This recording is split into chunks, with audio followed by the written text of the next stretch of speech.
There we go.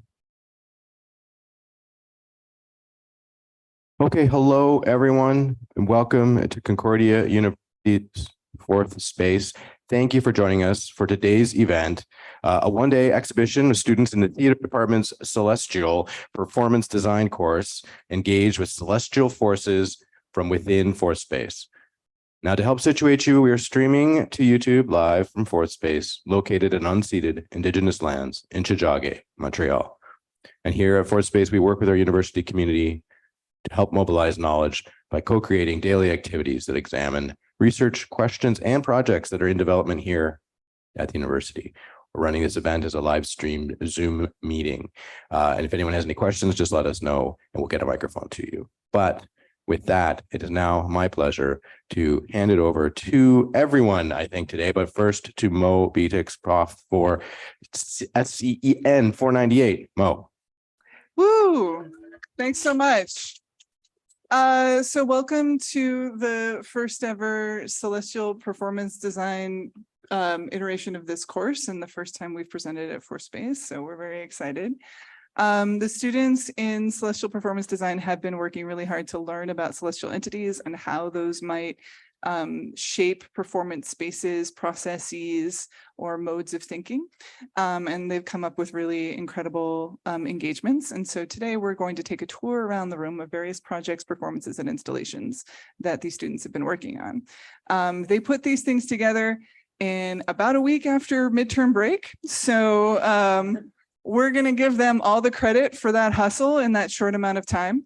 And we're going to start with the lovely artist, Jessica Bouet, who's going to talk about her process. Thanks, Jessica.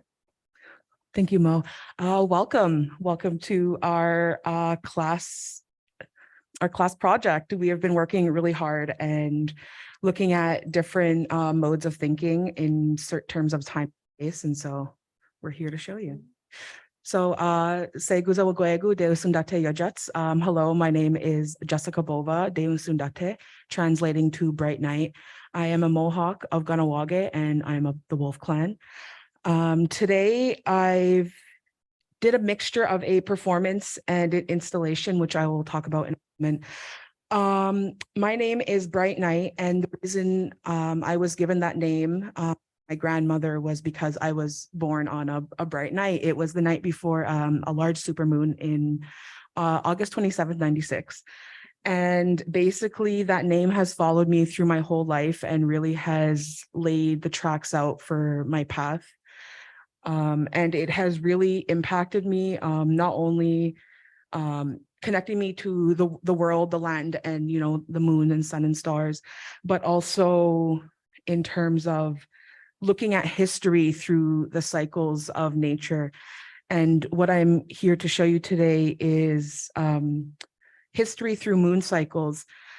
The cycle of the world is constantly evolving around us. You know, it's regardless of whether we stop to look at it or not, it's the sun is still going to set and rise. The seasons are still going to change. And what matters is the history that we make around it. And usually during historical events, and when we rethink of different past events, we think of the season and the time and things that represent and might bring us back into those memories.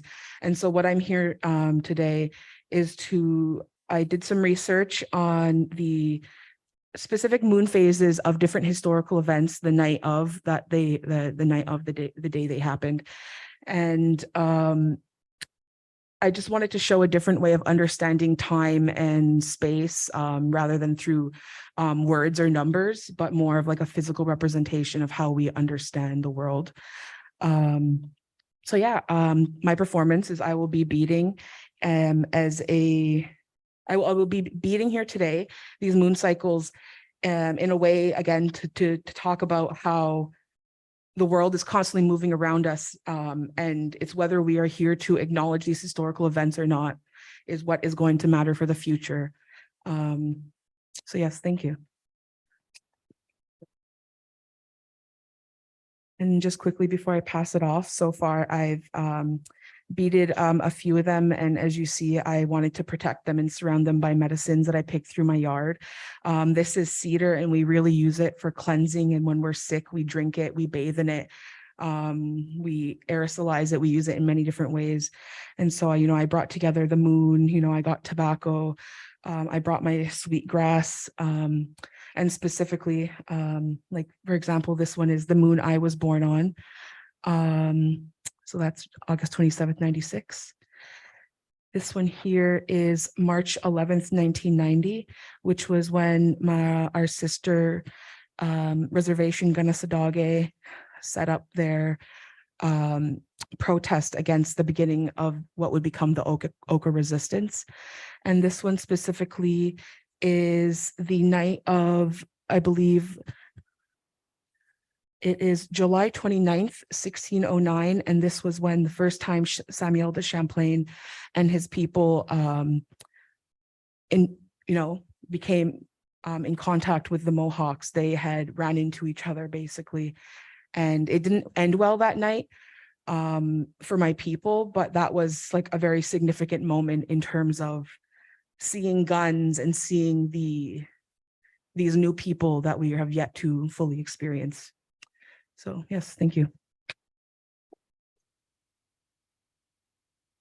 Thank you so much, Jessica. And Jessica's going to be in this space continuing to bead throughout the event. So folks who are here in this space with us should welcome to return and visit with her while she continues to bead these really profound celestial moments. So thank you.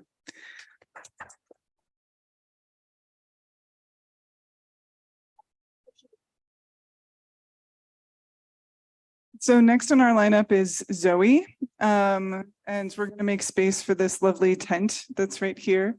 And Zoe, if you wouldn't mind introducing yourself in the project, and maybe we're going to wait for the camera to catch up a little bit and focus on Zoe. So, right. Oh yeah, you might come over here because we want to get into the. There we go. It's all about traveling and orbits and gravity. Anyway, no, look at Zoe.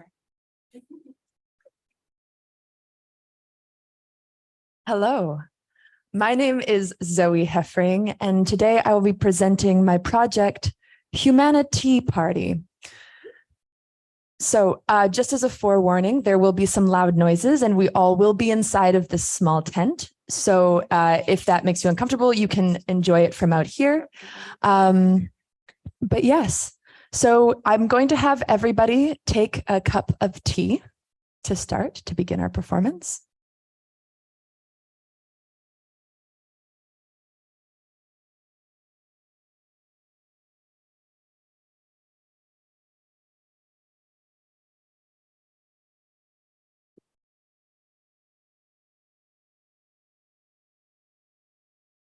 Oh, that's okay.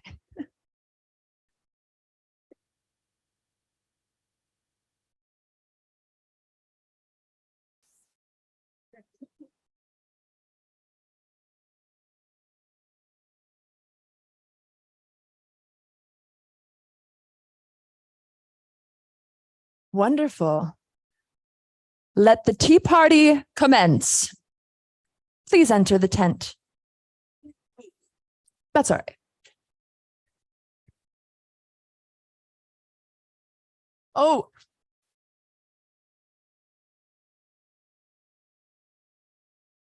I think the solar winds are getting stronger, so can everybody come inside for safety purposes? Thank you.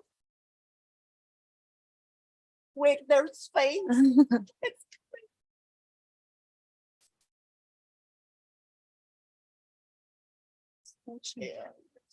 Come, please. That's all right. We can leave it open for the intensive purposes of documentation. Just imagine that it's, oh no. I'm so sorry. No,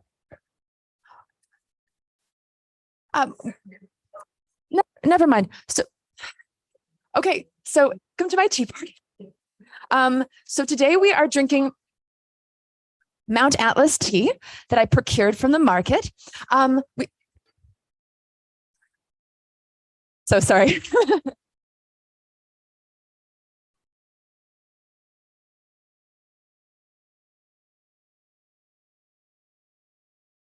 Yes. I'm so sorry, everybody. So today, okay.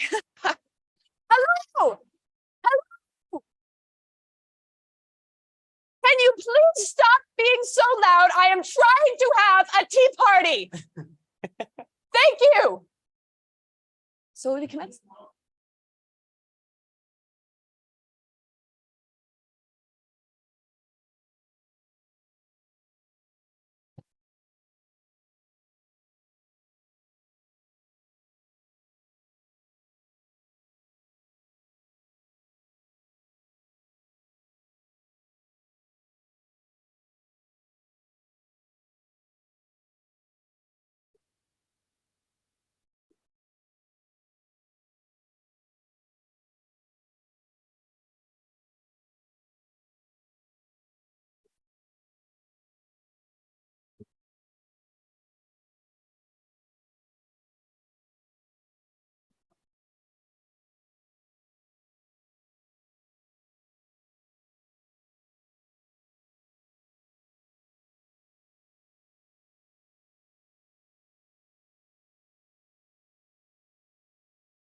Oh.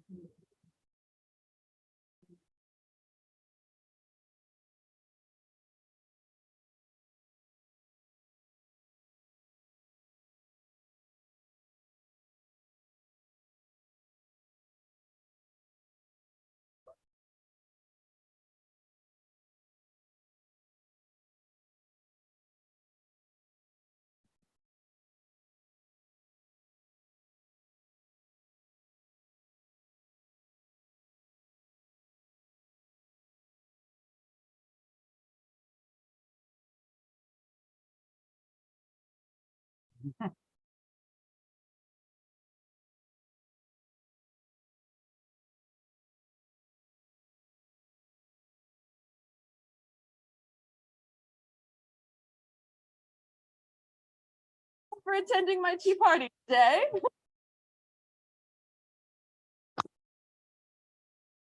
Get you the way up. You may return and there will be tea.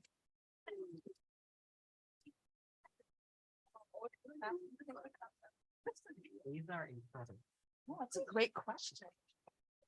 Where is Mia?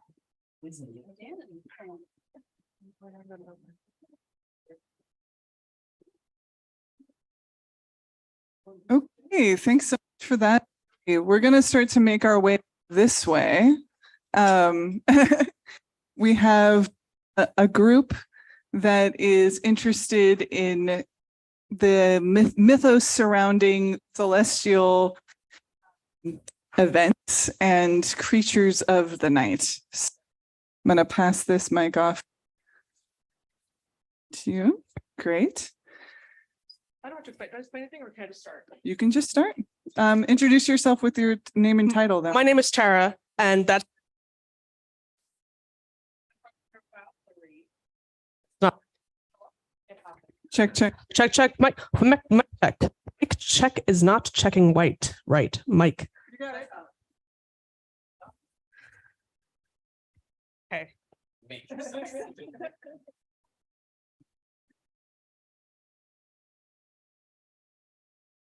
Mom, I'm coming. I'm in here. Sorry. Fucking lasagna. I hate lasagna. Okay. Whatever. Okay, I got it. Fuck. Hi, everyone. Welcome to the Celestial Bodies Expo. Here. My name is Dr. I did, in fact, get my doctorate from the same website. They're wonderful. That gave me my ordained minister license. So if anyone wants to get married, they totally can. Yes, I did. Your name? Nice.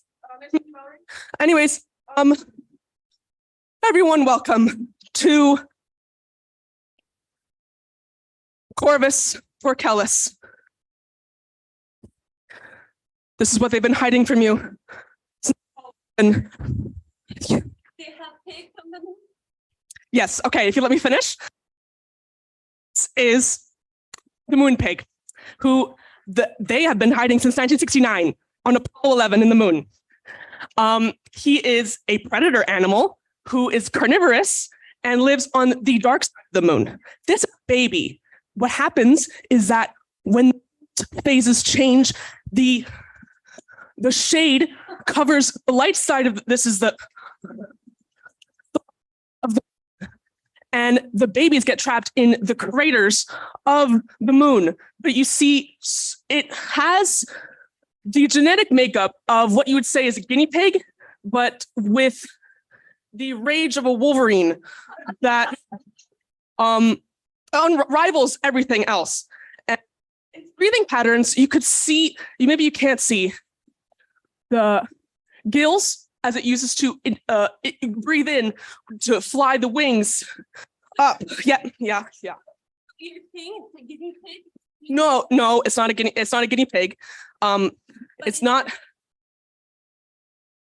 It's a moon pig. If you didn't catch that the first time, the moon, in the sky, this was taken there. Oh. Real. Yeah. So just so you know, let me start over. I'm sorry for this. No, I'm kidding. You see these? Adults. There are actually thousands of these on the moon that we haven't wanted to look at. This is why we don't go back to the moon, actually. If you didn't know that, Musk might tell you that there are, No. Are you sure it's just not for funny reason? Who are you? Are you? I'm not going back to Burger King. I'm sorry. This is not happening. Good. No, I'm actually not. I'm sorry. You're supposed to be a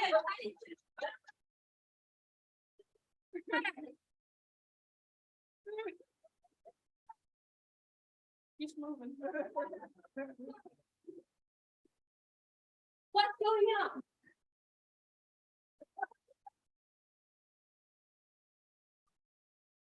Okay, thank you so much for that that performance, guys, on the beleaguered scientist and the creatures of the moon. So our next performer is also coming in from outdoors. So we have to move back this way. It's a constant negotiation. So we're gonna come towards the window and see what happens next, basically. Maybe take a to observe.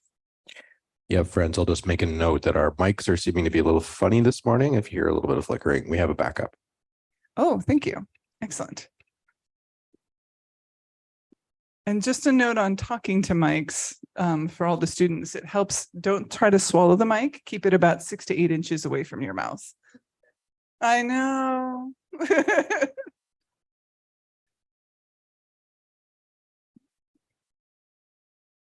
And let's take this opportunity while we're waiting to determine what happens next to watch the wind as it passes through the trees and observe the quality of the light. Oh, what's happening? What's this? Oh my goodness. She's out there by the car.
Everything's okay, sir.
Awesome.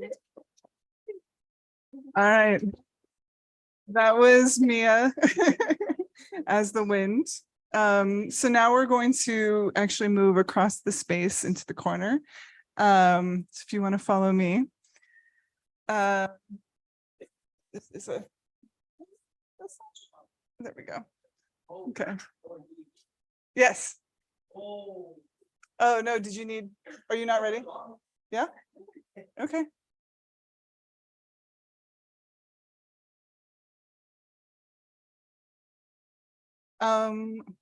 Let's move. I don't know. Let's go this here. We'll move these aside for you here. There we go. Huh? Thank you. There we go. All right. Okay. Ready? Hi everyone. My name is Fa, and I'm really happy to see you. I'm gonna perform today something for my lover, specifically, but it's something that could also be for anyone that's far away. Okay.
Lovely. Thank you so much. I'm just gonna explain something because you can't hear it as you're not there.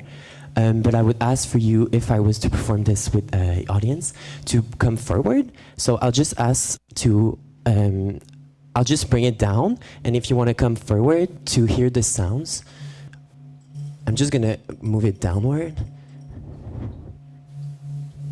You can go underneath the mouth.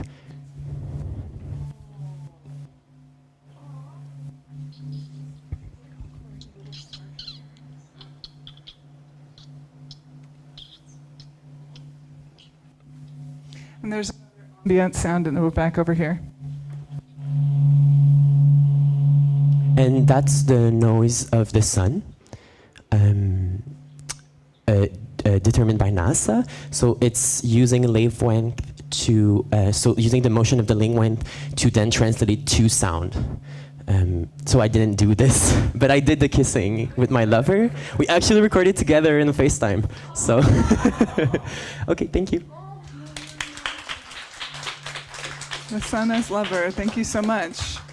And now we're going to transition to an eclipse event, which I will not elaborate further.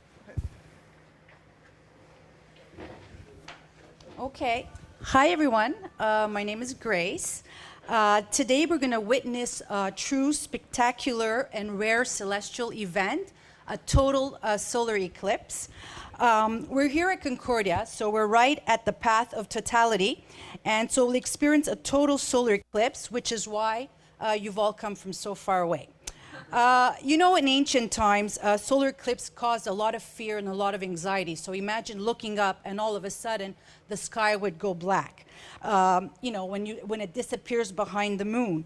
So lucky for us, today we've come.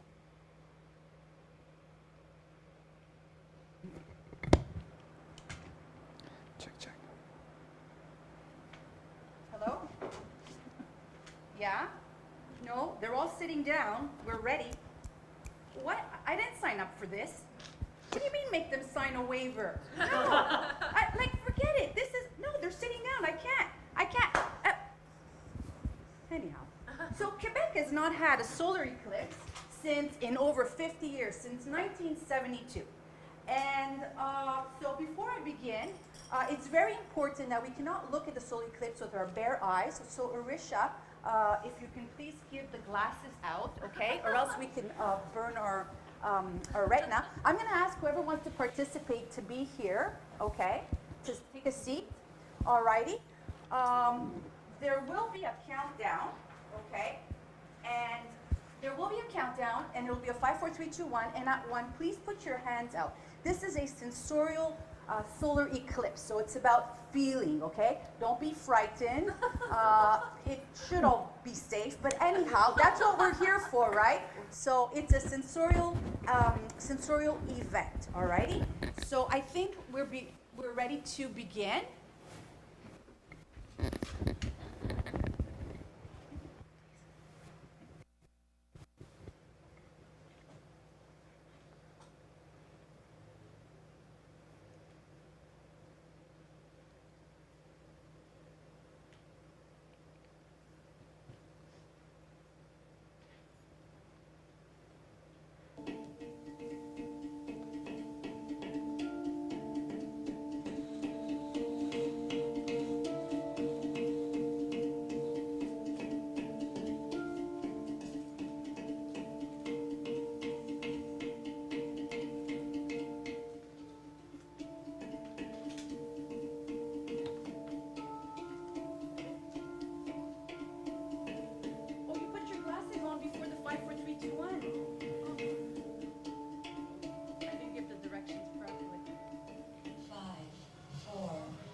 So I hope that you felt a little bit of like what it should feel or would feel, and that's it.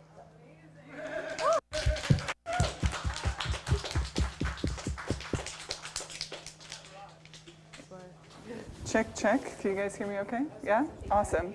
That was great. Thank you so much. Combination of like advanced scientific research and old school Foley work.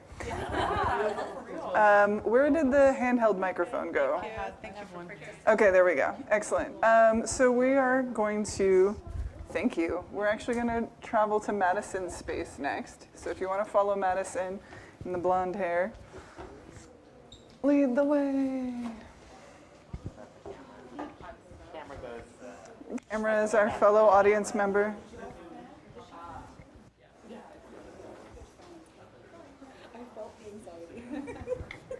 Okay, so hi, my name is Madison. My piece is called Womb. If anybody wants to come look inside before I kind of explain to you what it is, feel free to come take a peek.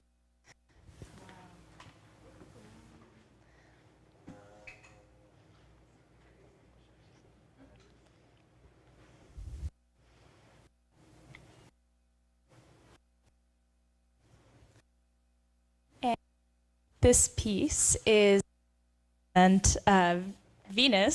and its synodic cycles and overall its physicality. So Venus as a whole is a very feminine, very maternal symbol. And in ways to describe the synodic cycle, the fact that it has 5 sides represents how quickly it moves around the sun. And since it moves a lot slower than the moon does, each 5 points represent when the moon, the sun, and Venus will all line together. And look at the overall cycles, it actually creates this rose-like figure as it hits the same points every single time. So the rose in the center. Because of its thermal temperature, I wanted to represent in a way that was very maternal and its greenhouse effect. So Venus was said to actually have been once habitable, but because of its greenhouse effects and it really ended up heating up. And so I wanted to take an approach towards global warming and Earth itself, because it could end up looking like Venus if we're not careful.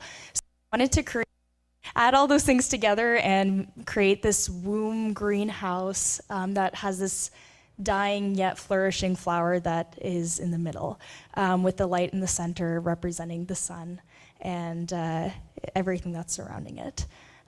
Thank you. Excellent. Thank you so much. And yeah, everyone feel free to get close and take a look at the petals of Venus. Review that again. And while we're taking another view, I wanted to introduce our performer of the wind, who didn't get a proper introduction. If you wanted to say your name and the title and a little bit about what you did. Hi, I'm Mia. I actually don't have a title for my piece, but it was basically like I'm in an Irish mythology and folklore class, and so that's been a huge inspiration to me. Oh. In Irish folklore mythology, they talk a lot about like anxieties, like it explores the anxieties of the world at that time and the people who were like living in Ireland. And so I kind of wanted to like, and on top of that, sorry, there's like, you know, like characters who personify elements of our world. And that's like in every single like culture they do that with folklore.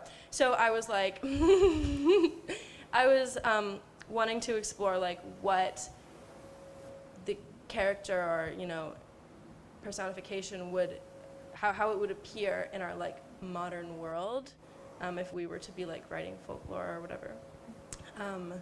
So yeah, just kind of like thinking about, I don't know, those anxieties that we experience today and like how that would be, how that would translate into a person. So yes. Great, thanks, Mia. Awesome. So now we're going to shift our focus slightly over this way to Karen's work about planetary sisters. We're going to give the camera a little bit of room to adjust. It's okay, we're all making communal space. And so, Karen, go ahead. Hi, everyone. So yes, my project explores the sisterhood of both Venus and Earth. Prior research and just a little bit of background, sister, who has affected everything that I do, my lifetime. And she has been with me for the good, for the bad, and I wanted to explore that and use the personification of Venus and Earth to represent me and my sister. The project, my title for my project is The Sisterhood of Planets, similar, but two worlds apart. And Earth and Venus are very similar in their characteristics physically. They obviously have their differences and they have their uniquenesses, which I think is very translating to the relationship that I have with my older sister. Here in the front, I have a little poem that I wrote, and it goes like this.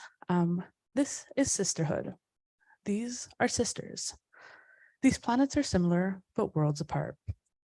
These planets share physical appearances, but nevertheless so different and unique. These planets are neighbors of comfort, always reachable from one another. This is sisterhood. And I just wanted to give space for those who have siblings, not necessarily only sisters, to just take the space and reflect on siblinghood and how, mainly for my purposes, my sister will be there for me everywhere I go, in anything that I do, down to being in the same school and down to supporting me in anything I do, and sometimes not supporting me in everything I do. But that's what sisterhood is all about. And please feel free to take the time to look at it. And one of the reasons why I have these sort of these strings that kind of morph these planets together is to represent that difference and that sort of symbolism that sisters are so impactful on one another, even if we don't realize it at times or we don't feel like we're similar. At the end of the day, it's just her and I. So thank you so much. Hey, thank you, Karen. And so now we're going to turn 180 degrees and begin a tour of a number of planetary installations that are spread throughout force space. These little globes, we have 5 of them in their own kind of orbit. So please introduce yourself in the work. Hello, my name is Natalie Sosa. I'm a second-year scenography student, and my project is titled The 5 Suns, and it's essentially based off of an Aztec legend and how before we made it to the world we have now, the 5th sun, or the 5th world, there were 4 attempts before that to create the world as we know it today. And essentially the god of duality, right, Ometeotl, who was the god of duality, gave birth to 4 sons, each representing one of the cardinal points, because they believed that they were the center of the universe. And each of those gods went on to be the patron god for each of the 4 suns / worlds. So right here we have the first sun, which is Tezcatlipoca, who is the first sun in the west.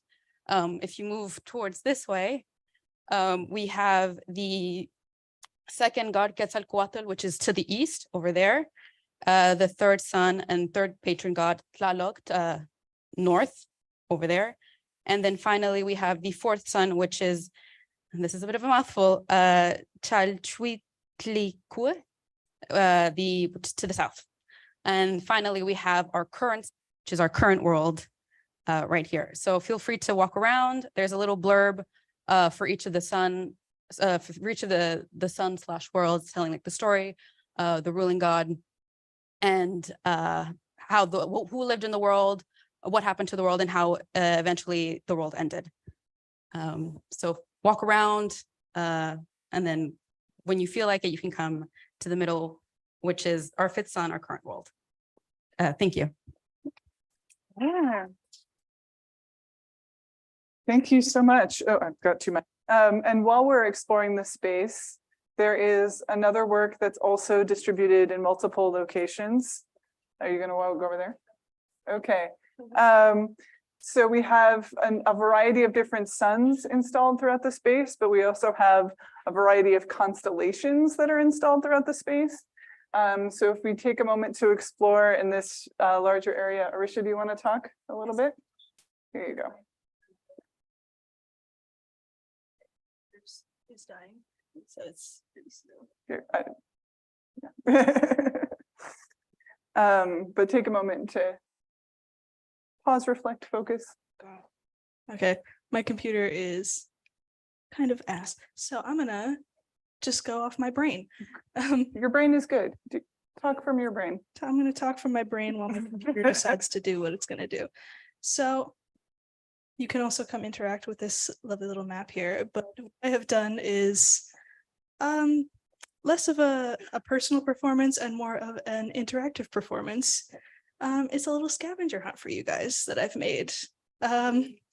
So the focus of my project is essentially how light pollution affects how we view the stars and planetary objects in the sky, because as much as this is a Montreal-based project, I can't help but interject my own my life experiences in rural Alberta, where we can actually see the sky at night.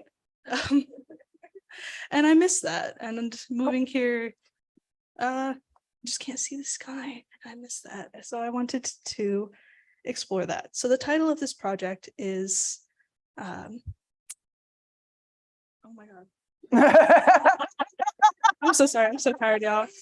The title of this project is I Get Lost Easily, a terrible wayfinder's guide to the barely visible stars. Oh. So here, if you would like to come and interact with this map throughout the rest of the morning as you wish, you'll notice there are some planetary objects, some constellations, some whole, some partial. And this does not, as you'll note, north on this map is not real north, because I don't know real north, so neither do you. So come interact with it as you please, and Just want to Brilliant. notice, like right up here, we have like if we pan A up planetary slightly. object. Burp, burp, burp, burp, burp, doop. Can you describe for our lost souls what this point is in the room? Can't. So this point is center stage. This is Polaris, aka the North Star, as you may know or may not know. Oh, my mic. Because I have something very cool to show you all. There is a map of solar pollution in all across North America, and there's a world atlas of solar pollution or light pollution across the world, which I can link you to. It's very, very cool. So as you can see, the white and red bits are the most polluted areas of light pollution, and this is just the whole island of Montreal right here. So in layman's terms, you can't see shit at night. So I just thought that was really interesting to showcase. And really, that's about it. That's all I have to say. So let's take a couple of minutes to traverse the space and look at these glorious suns and stars, and then convene at the flat screen at the front of the space. So take your time making your way across the space, look at the sun and the stars, and then we'll meet at a screen in the front. So.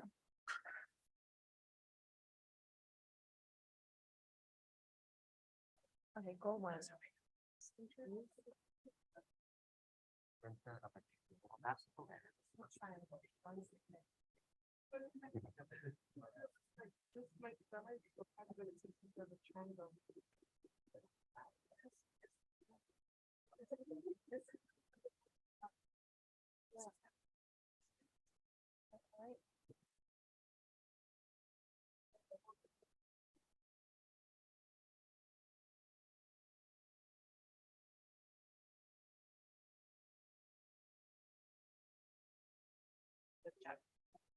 Yeah, we can't get over there very easily. Well, we can.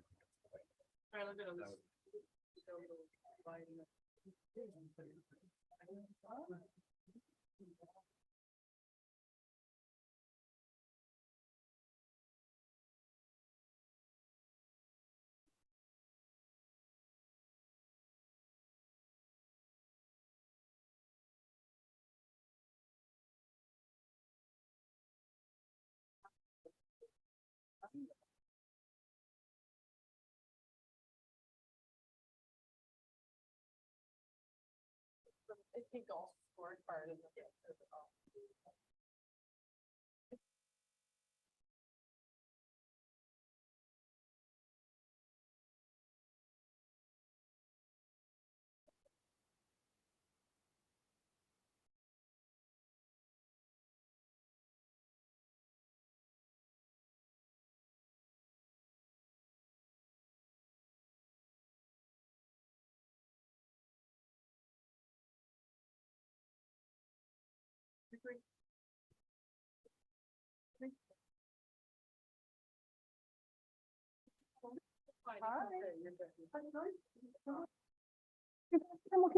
Awesome. How's the camera doing? Doing okay? Great. Amazing. So I'm introducing Chip Berger, who will talk more about their project. Thanks, Chip. Hi, so I'm Chip. My piece, 12 Months, is exploring the passage of time and loss, not necessarily of something specific, but of a previous time in one's life. And I'm doing it through scrapbooking as a process, through both documentation and the final piece. And the usage of juxtaposing ephemera from the past 12 months with leaves painted with photochromic pigment that allow them to return to a state of greenery when exposed to sunlight.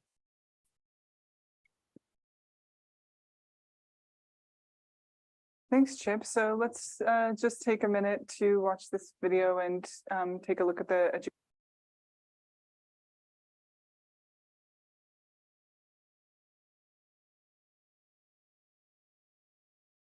encourage anyone who wants to, you know, closer at the board itself.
Can you talk a little bit about what pigment? So photochromic pigment is essentially a powder that, when exposed to UV light, will change color. So in this case, it goes from white to green, but it is mixed into school glue that dries clear to effectively create something that goes from transparent to green. And you'll see in a moment what it looks like when activated by the sun.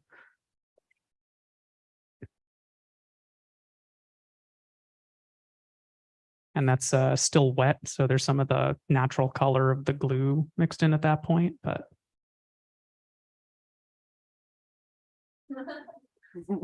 yeah, waiting for glue to dry. It's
we're now into just it's looping. So Thanks, Chip.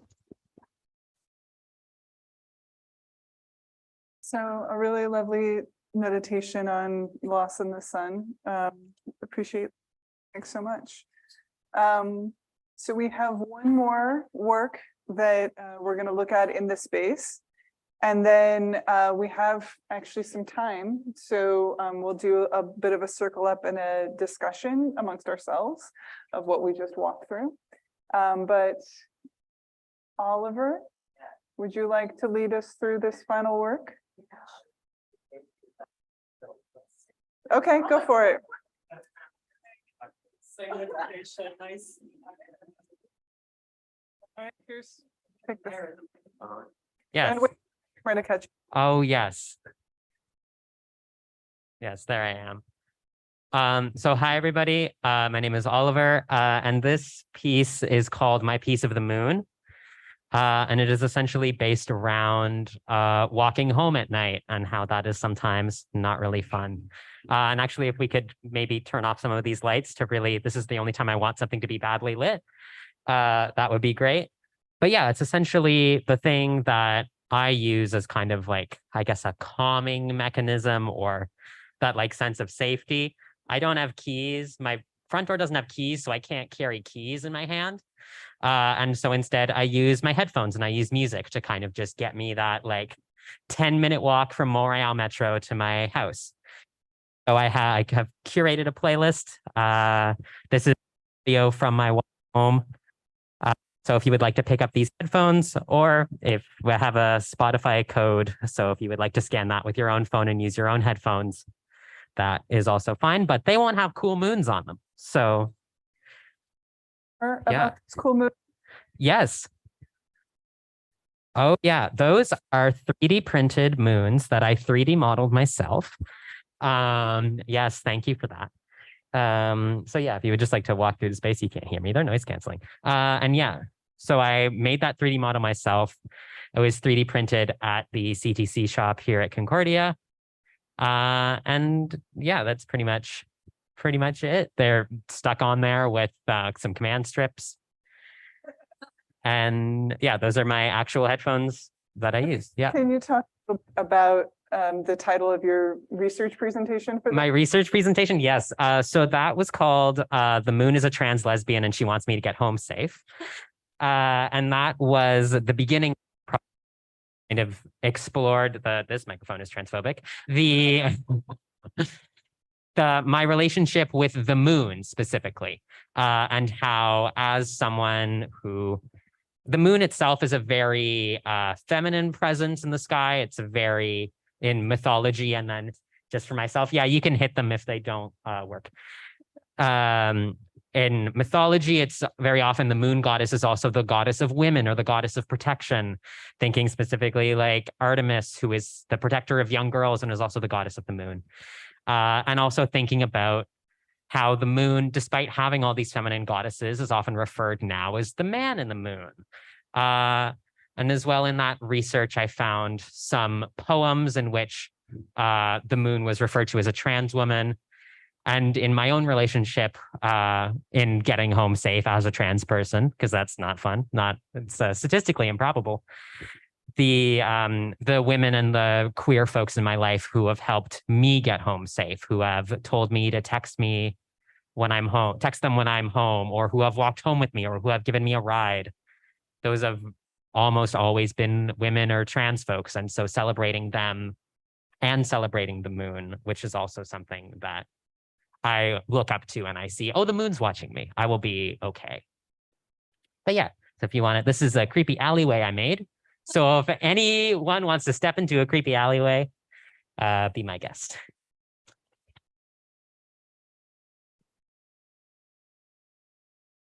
Excellent. So, what I would love to do at this point, that's all of the formal work in this space that we've walked through.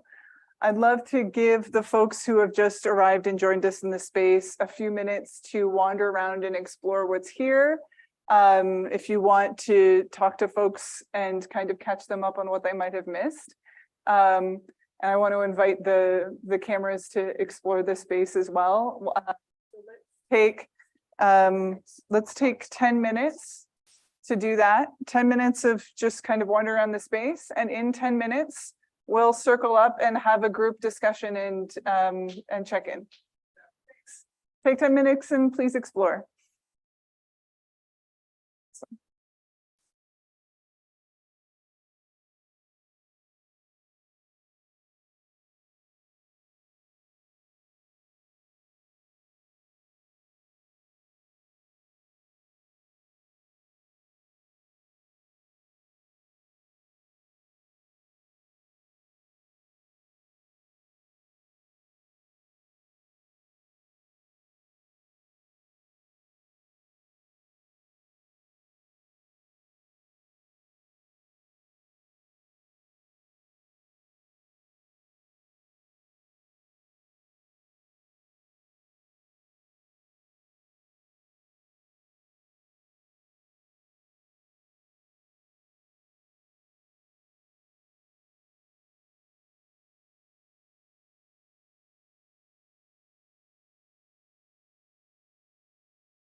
Check, check.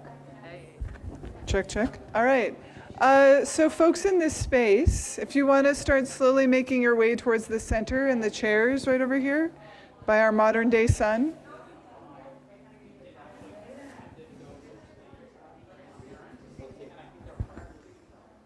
Can we make our way towards the center of the room?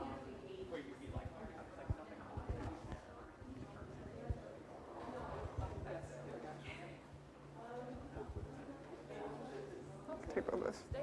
We'll see what happens. All right.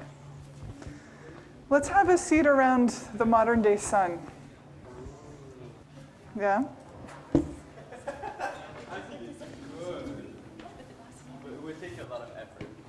Get in the center of the circle. Don't sit on the outside. How dare you? Get in the middle of the circle, please. Yeah, and anyone else who's in the space is welcome to join the circle as well. But I encourage all the students to come and sit. All right. So for those who are just joining the Zoom or bouncing around on the YouTube, this is the Celestial Performance Design course out of the scenography program in the theater department at Concordia. This is our kind of first initial exhibition exploring celestial entities as scenographic systems, objects, inspirations, performance, creation, points of research, yada, yada. And we just walked through everyone's work. And so what I wanted to do now as a group is to take a moment to gather and reflect on your experiences of each other's work. So we can do this linearly, or we can go through all the works that we went through, or we can do it kind of, not linearly. How are folks feeling? Linearly or non-linear? Non-linear. Okay. So I have 2 microphones that I encourage folks to use for the sake of the recording. And I just want, I think it would be great to hear initial first impressions of what sticks with you after witnessing a work. Take one and pass it around. I guess You can go first.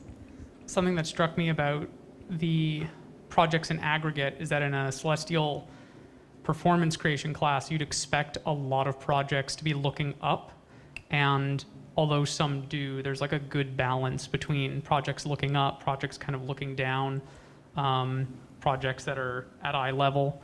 And so it was an interesting reminder that thinking celestial doesn't always have to be an upward direction. It can also be the effect of the upward on Earth. Yeah, it's interesting to feel we think of the celestial entities as maybe something separate, but we're on a spinning rock all the time, right? Kind of fully inseparable from these processes.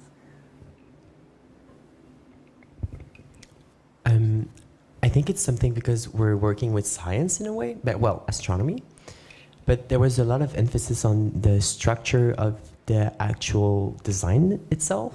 So a lot of making it while we're doing it, and a lot of explanation within the design in a way. And I think it was interesting after going through so many observatories and so many astronomers and talking about this stuff for a while, to kind of incorporate that that way of doing things that is more in explanation and more in the relationship of the person and their work explained to the others in a way. And that being also very important to the work itself, I think was very interesting, even for me. And I just want to point out, I really appreciate all of you guys' works.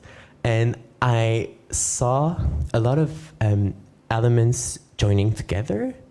And I think maybe it's because we look at constellations and relationships so much that it's kind of always this element and how they coexist together. Even with the sun we have right now, we have 5 suns. With Jess, you have a lot of different moons that you did. So it's kind of all of those little things that create a surrounding installation. And yeah, I think that was very interesting. I think touching on that, I think the way that this project was formatted, like being a participant, being a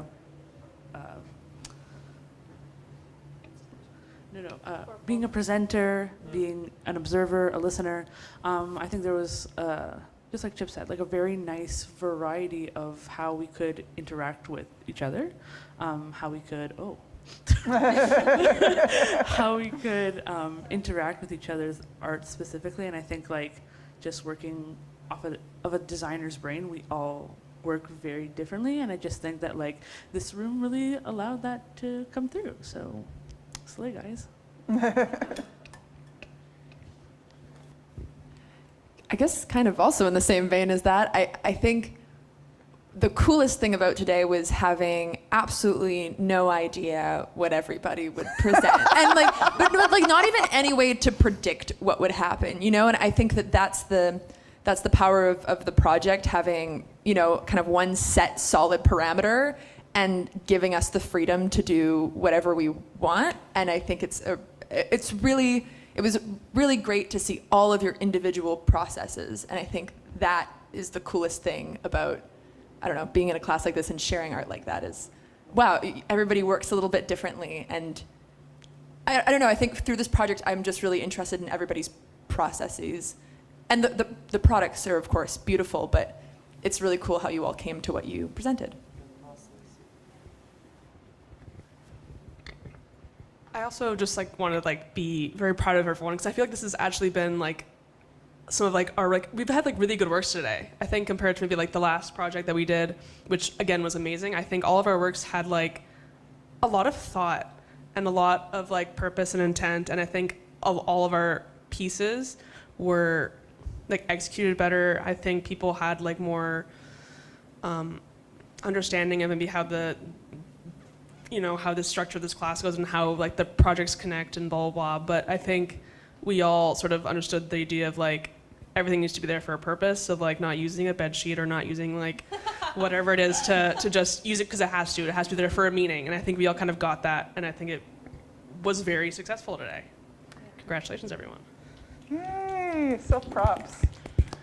So I'm curious, like, to me it feels also that like, with this kind of gathering of reflections on celestial bodies, that you're almost in this moment like a mini think tank on like the role of celestial entities and orbits and processes in performance and in scenography. And I'm wondering, like, if you were to describe the findings of this think tank to someone else who is just like, what is celestial performance design? What would you say? I think it's the introduction of a new parameter into work that we don't often think about. So I think it just widens the potential of performance, of art, installation art in general. I think the findings are that there's this, I don't want to say untapped because there's so much work that's been happening in this vein and with these parameters, but at least for us in this room to open our minds to think about this as a tool for our work and for building work. So yeah, I'd say for me, it's the utilization of a new tool in my toolbox. Also, like, for me coming into this course, I wasn't really entirely sure what to expect because celestial bodies in design, that's what it's called, right? Celestial performance design. Okay. Anyway, when people are like hearing that for the first time, I'm like, oh my God, sorry, thoughts. When I was describing or like telling people what courses I'm taking and I come to this course, like the general reaction was kind of like, oh, that sounds like esoteric bullshit. Which is crazy and intense. I'm sorry if I'm saying that live. That's bad. Okay. But that's like not at all what it is. And like going through the course and learning, because I mean there's an emphasis on like indigenous cultures in this course, which I think is like it's not really offered a whole lot within the design, like I guess sector of Concordia, and there's just not a whole lot of it that you like can have access to in the school. But I think that it opens up, like Zoe said, a new toolbox and just another perspective, which is so important to have. And it's more than just like astrology vibes. Because it's so much more than that. But yeah, that's my head. Both of them had. To that point on astrology, I actually think that's interesting because the presentations today reminded me of a reading from a few weeks back. I forget the author, I don't know, you may remember it, but it was arguing that astrology does have an impact on society, not necessarily because some magical force of the planets, but because we've given it the social power to influence things. And it was interesting seeing the number of projects presenting an artistic rendition of a relationship someone already had to a celestial body or a celestial cycle in some way. And so I think in some ways it is astrological in a funny way, in that there is that existing relationship that folks have with celestial processes. Well said. Yeah. Yeah, I think in just in ways of tying people together, it's a lot of these projects we're seeing are a lot of things that other people can relate to, because even sorry, I lost my train of thought. You know, you see like walking down the street and, you know, not feeling safe and being comforted by the moon, like just little things like that it's made projects in this class a lot more personable, whereas in other design classes, it doesn't always get to be that. So being able to perform to an audience and know that they can relate in some sort of way, and then also really just take in something that is always around us and start to kind of look at it in a different way is quite nice.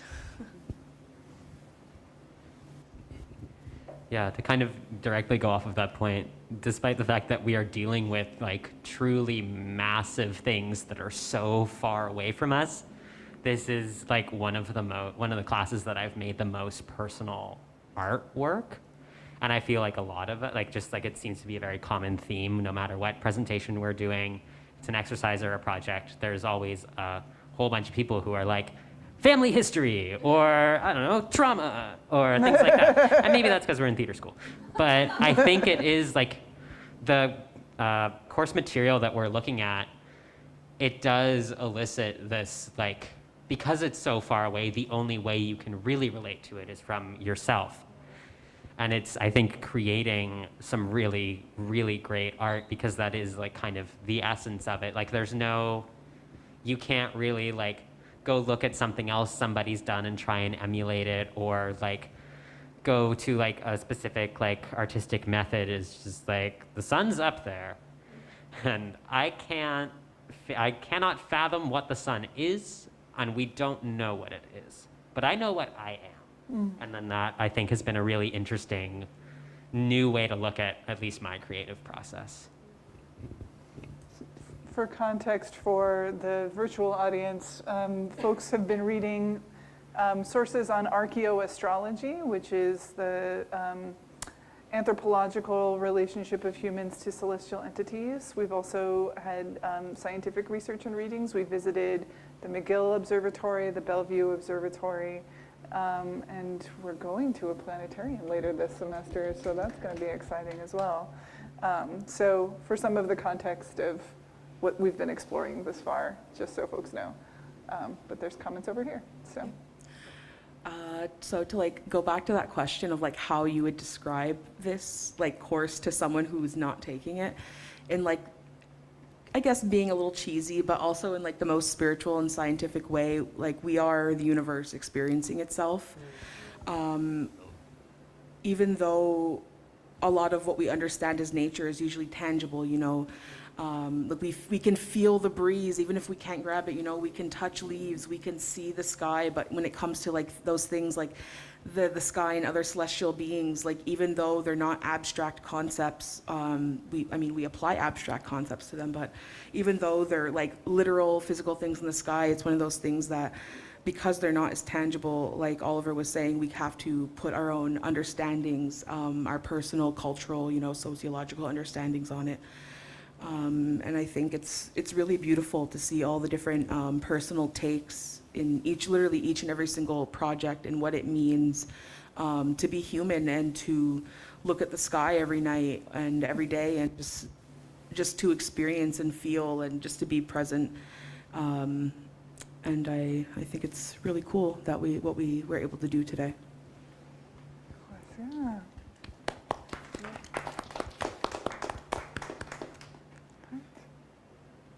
Other thoughts? No? Okay, if you were going to, maybe one question and then we'll start to wrap it up, but if you were going to advise someone else who was just like, celestial performance design, I want to do that, what sort of advice would you have for that person? Oh, I know. At least what I've been telling myself in this class is because the parameters are so open and because the art is so personal, just like be brave enough to experiment and to fail. Because that's been a lot of, at least at the beginning, that was what was going on in my mind a lot. I'm like, oh my God, are the elements going to come together? I don't know what's going to happen. I don't have control over it. And it's like, yeah, let go.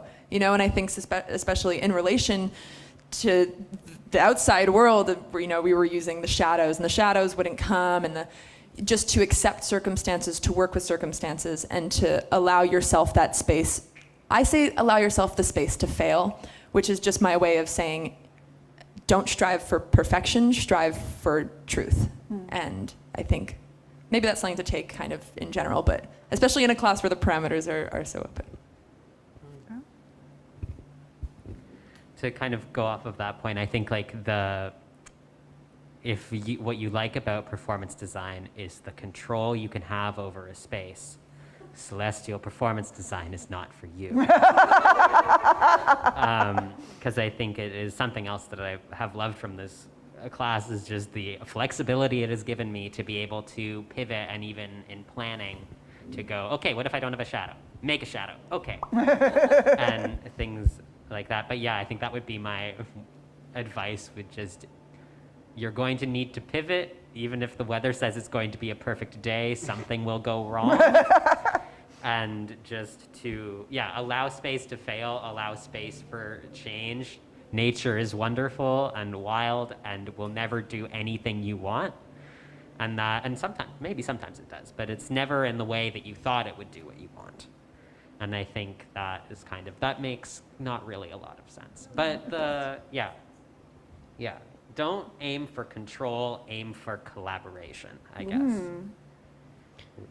Yeah, on that point of collaboration, I think one of the most important thing of this class is like this collaboration, not only between ourselves, just by talking or exchanging or whatever, but also with the celestial beings, and to understand that we live on this kind of layer, and there's this other layer that's bigger, and then there's the other layer that's bigger, and then other layer that's smaller and smaller and smaller. And it's just, this class is kind of knowing where we are in those layers and trying to imagine how those other layers could be in this one. I don't know if that's clear, but it's kind of thinking of this huge thing that is so hard to grasp, and trying to emulate that energy into your doing, into the way you create your stuff, into what materials you use in terms of, I don't know, everything. And yeah, I think celestial performance design to me was really to understand those layers and try to play with them and compact and destroy and yeah. Awesome. Great. Do you have no, you don't know? Okay. Does anyone else have final thoughts or reflections? No? Thanks for letting us be arty space nerds. Yeah, thank you to the Force Space team. We've been like, there've been students coming in every morning for the past week. Yes. And then we fully descended on them as a mob this morning, and like even ninjas snuck in and took over the space. So so thanks to the incredible Force Space team. And now the students have to deinstall everything. Yeah. We're going to end the Zoom event a little bit early to give space for that, and then move on with our day. So thanks everyone who has come through physically. Thanks everyone who has come through virtually, and enjoy space. All right, thanks guys. Yay. Yay. Once again, Once again, thank you so much to everyone who joined us today, both here in this space and online. This entire event is on YouTube as of right now, so you can go back and watch it, revisit your project at any point, and share it with your friends. So thank you again so much, and we hope to see you again for this next year.